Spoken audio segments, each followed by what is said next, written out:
pouquinho sobre como a pandemia tem atingido o país e evidenciado desigualdades. A gente já tem falado bastante sobre isso aqui no nosso programa, mas acho que sempre vale repetir, porque são análises importantes para serem feitas nesse momento, para quem sabe a gente conseguir mudar essa realidade. O mapa da desigualdade da Rede Nossa São Paulo apontou que as mortes pela Covid-19 têm endereço.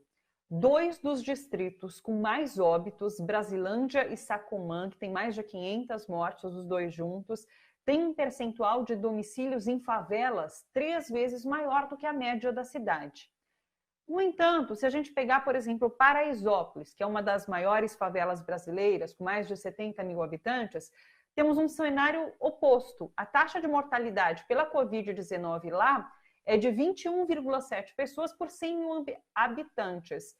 Um índice bem menor do que a média municipal, que é de 56,2 para cada 100 mil habitantes. Então, 21 para 56. Iniciativas dos moradores têm feito essa diferença. E é sobre esse cenário que a gente conversa agora com a Daniele Klintovitz, que é arquiteta e urbanista e é coordenadora geral do Instituto Polis. Oi, Daniele, tudo bom? Boa tarde, Thalita, tudo bom? Daniela, explica pra gente então, realmente são cenários bastante opostos, né? A gente tem 2 bairros ali que tem um índice de favela bastante grande, que tem muitas mortes e ao mesmo tempo, como a gente citou, Paraisópolis, que é uma das maiores favelas de São Paulo, conseguiu controlar um pouco esse índice. Como que isso foi feito e o que isso pode ensinar pra gente? Thalita, Paraisópolis fez uma ação integrada muito importante, a própria comunidade. Então, ela criou o que eles chamaram de presidentes de rua, que eles são uma espécie de detetives do Covid, como foi feito em alguns lugares nos Estados Unidos. Esses presidentes de rua, eles ficam responsáveis por monitorar as famílias de Paraisópolis. Então, eles vão visitar as famílias e vão identificar quem são as pessoas que estão sintomáticas. Identificando essas pessoas, elas são dirigidas para a central de atendimento, que também foi criada pelas lideranças comunitárias, que foi a contratação de 3 ambulâncias, sendo uma delas de UTI, com médicos e enfermeiros 24 horas. E então o primeiro atendimento é feito muito rapidamente na própria comunidade, nessas ambulâncias. E esses médicos e enfermeiros vão fazer a triagem dizendo quem são as pessoas que precisam de um atendimento mais adequado, hospitalar, e quem são as pessoas que precisam só tomarem cuidado e ficarem isoladas.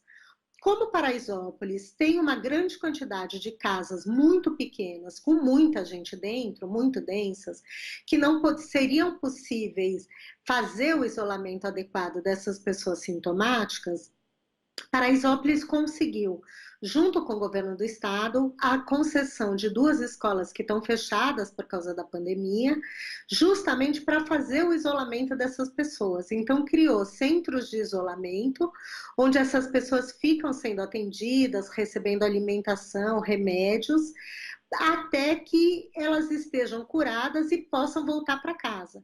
Assim, o resto da família não vai ser contaminado.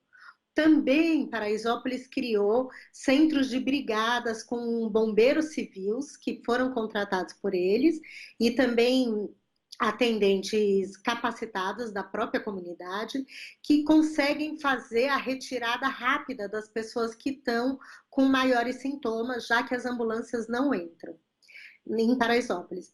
E por último, eles também estão identificando as famílias que estão com problemas de segurança alimentar e fizeram cozinhas comunitárias e estão entregando mais de 10 mil marmitas por dia, além das cestas básicas e itens de higiene. Então, na verdade, o que eles produziram foi uma verdadeira política pública integrada de enfrentamento da pandemia. É interessante porque quando você fala que eles, junto ao governo do estado, conseguiram as escolas, por exemplo, para abrigar as pessoas infectadas, para que elas não voltem para casa e infectem mais pessoas. Mas foi uma provocação feita pelos próprios moradores de Paraisópolis, né? Não foi algo que o governo chegou lá, sentou junto com os moradores e falou, olha, vamos traçar tal tal plano, vamos fazer tal ação. Não, foi o próprio os próprios moradores, as próprias lideranças do bairro que fizeram essa provocação e conseguiram construir essa política que você colocou agora, né? Exatamente. O próprio governo do estado e nem a prefeitura fizeram centros de isolamento. A gente, sociedade civil organizada, muitas entidades, a gente está desde a primeira semana de pandemia falando que isso é necessário, que é necessário centros de acolhimento e de isolamento das pessoas que moram em condições de muita densidade, ou para as populações em situações de rua, né? O governo, a prefeitura chegou a pensar na hipótese de usar vagas de hotéis que estão ociosos nesse momento para isso, mas essa ideia não foi para frente. Teve um edital que deu vazio porque as condições eram muito ruins. Então, Paraisópolis fez uma política que a gente acha muito adequada e muito importante ser feita, e a própria prefeitura e o governo do estado não fizeram a mesma política. E além de não fazer, eles não tiraram isso como um bom exemplo para ser replicado em outros bairros, né? Isso que poderia ter sido feito. Pegar esse exemplo que deu certo em Paraisópolis e, olha, vamos a partir disso, então, colocar em ação em outros bairros. Isso também não aconteceu. Exatamente. Eu acho muito importante a gente falar sobre isso, né? Porque é uma ação incrível, né? Dessa organização, capacidade de organização e de criação de uma estratégia que Paraisópolis fez, mas a sociedade civil não pode fazer o enfrentamento de uma pandemia sozinho. Ela precisa da ajuda e da intervenção do Estado, né? O Estado poderia ter replicado essa ação de Paraisópolis, inclusive porque tem estrutura. A rede básica de saúde, com os agentes comunitários de saúde, poderiam operar justamente como esses presidentes de rua, esses detetives do Covid, que Paraisópolis criou, em todos os territórios de favela e mais vulneráveis. Porque esses agentes de saúde já conhecem as famílias que moram nesse lugar, já conhecem o histórico de saúde das pessoas, então eles poderiam rapidamente identificar. E daí, nesse caso, não só as pessoas sintomáticas, mas quem são pessoas de grupos de risco que podiam se isolar antes que alguém tivesse algum sintoma. Com isso, certamente a gente teria evitado muitas mortes na cidade de São Paulo, porque a gente estaria olhando mais de perto a população. A estratégia da prefeitura foi uma estratégia de controle dos leitos de UTI, que é muito importante, mas não teve uma estratégia territorial de prevenção da doença, antes que as pessoas cheguem a necessitar de UTI. E foi isso que Paraisópolis fez. Fez uma estratégia para que menos pessoas chegassem a necessitar de leitos de UTI. Achei E isso interessante assim poderia que ter você sido replicado pelo poder público em todos os territórios da cidade. Achei muito interessante que você comentou que, inclusive, esse cargo ali de presidente da rua foi algo inspirado nos Estados Unidos, que veio dos Estados Unidos, essa ideia. Então, assim, são exemplos, inclusive, que aconteceram lá fora e foram incorporados pelos moradores de Paraisópolis. Exatamente. Em Massachusetts, nos Estados Unidos, eles criaram esses agentes comunitários que eles chamaram de detetives da Covid, que eles faziam exatamente o que os presidentes de rua de Paraisópolis estão fazendo, que é andar pela cidade, identificar as famílias e as pessoas sintomáticas e tratar delas, inclusive isolando elas e dando um atendimento rápido antes que elas precisem chegar a um atendimento hospitalar de mais alta complexidade. E parece que em Massachusetts também deu resultados muito positivos. Então, são iniciativas que estão sendo feitas por aí. Existem muitas outras iniciativas em várias comunidades que estão sendo feitas e que poderiam servir de exemplo para o poder público. Inclusive, o poder público podia estar distribuindo renda para a comunidade, porque se contratasse na comunidade presidentes de rua, vamos pensar em cada uma das favelas de São Paulo, a gente poderia estar identificando essas pessoas sintomáticas, melhorando os índices de óbito e também distribuindo renda, que é um dos efeitos colaterais muito importantes que a gente está acompanhando agora na pandemia. Agora, Daniela, a gente falou sobre como isso poderia ter sido incorporado, mas ainda pode, né? Porque a gente ainda está num momento bastante crítico da pandemia. Ainda pode, é fundamental que a gente continue pressionando o poder público para que ele faça ações como essa e principalmente essas ações territoriais, que nós já sabemos, depois de 4 meses de pandemia, onde são os territórios que têm mais impacto. Então, esses territórios precisam ter uma ação emergencial rápida e que pode seguir esses modelos, como esse modelo de Paraisópolis, né? Agora, com a flexibilização que a gente começa a ter em São Paulo, é muito provável que a gente aumente o índice de casos e de óbitos, né, novamente, que aumente a nossa curva.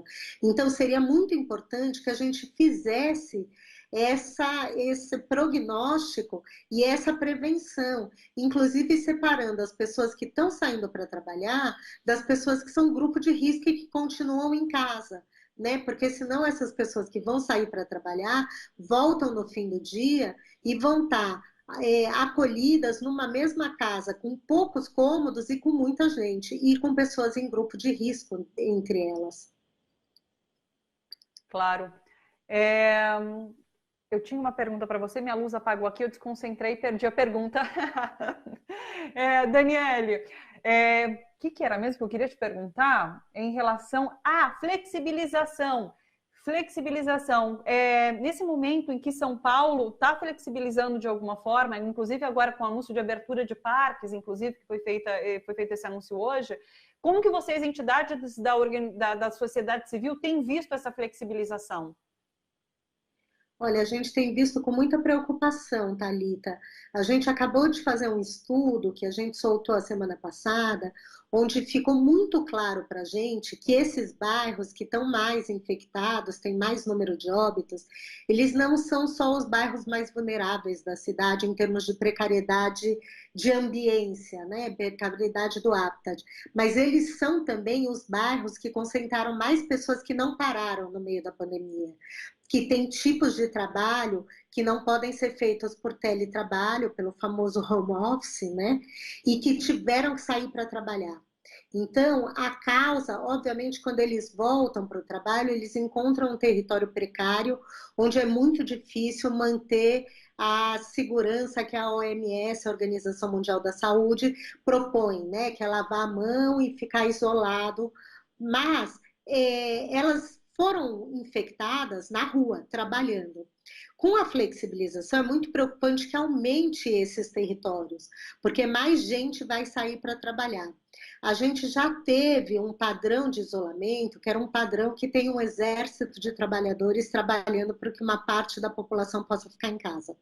Né? E agora, com essa flexibilização, a gente vai ampliar isso, porque uma parte da população vai continuar em casa. Quem pode fazer teletrabalho provavelmente permanecerá em casa, mas a gente vai estar pondo mais gente na rua trabalhando, então a gente vê com muita preocupação essa flexibilização. Quando as taxas ainda não diminuíram tanto quanto a gente esperava que já tivessem diminuído. E a grande questão é quem são essas pessoas que estão sendo mais infectadas, né? Vários estudos já estão mostrando que são pessoas com mais baixa escolaridade, pessoas negras, pessoas que têm nível de renda menor. Então, a gente está sacrificando uma parte da população que tem uma cara definida. Isso é muito preocupante.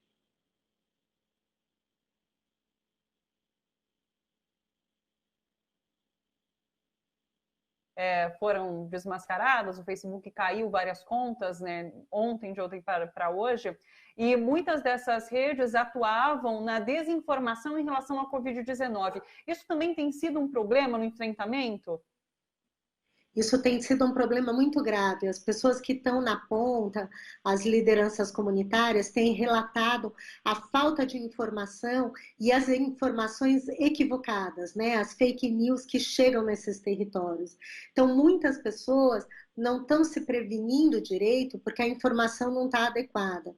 Por exemplo, a população em situação de rua tem uma desinformação completa. A gente fez uma cartilha, várias organizações da sociedade civil, numa cartilha, e lambis-lambis para serem colocados em vários lugares onde tem concentração de população em situação de rua, para trazer informação.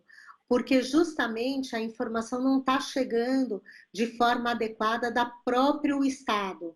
Né? Então, por exemplo, a população de rua, os assistentes de saúde e da assistência social, uma parte deles foi retirado da rua, quando era um momento em que eles deviam estar mais presentes na rua dando informação. Nas comunidades também. As lideranças comunitárias têm feito um papel muito importante de informação, de trazer informações corretas, porque a gente tem uma rede de fake news sobre a própria pandemia e como se prevenir da pandemia, que é trágico, porque leva justamente a que as pessoas não se previnam de forma adequada e que se infectem e venham a óbito. E não ajuda em nada esse veto de Jair Bolsonaro, a necessidade de comércios colocarem os cartazes, né, ensinando as pessoas a usarem as máscaras também, não ajuda em nada, é claro. Daniele Klintovitz, coordenadora geral do Instituto Polis, agradeço demais sua participação, Daniele, sempre muito bom conversar com você. Obrigada. Obrigada a você, Thalita. Boa tarde a todos aqui, telespectadores.